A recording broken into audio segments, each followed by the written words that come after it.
to my channel. Today I have another video for you guys, and today I'm on the 38th day login streak, and I bought the luxurious apartments, and today I'm going to be showing you how to build 2 stories in one house. Ah!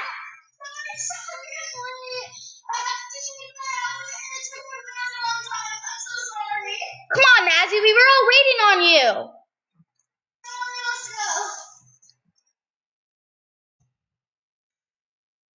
So, guys, the first thing you have to do is you have to go to Edit House and press up and type in barrier.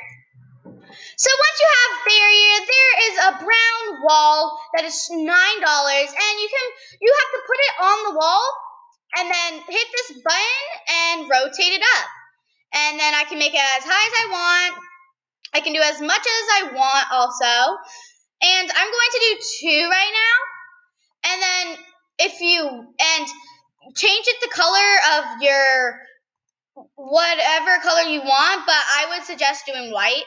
And then after that, this might sound weird, but you have to go to kitchen, go to tables, and hit the stacked shelf. Now that looks like a ladder and acts like it.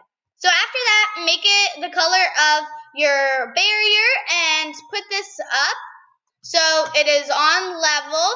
And then you can come up here. Demonstrator, come up here and try it. It's really, really cute, and you can put let's put a table up here. You can put a table up here. You could put a desk up here and your unicorn light. It's really cute up here. Yeah, you can I will show you in the next video how to make this even cuter. So, bye guys!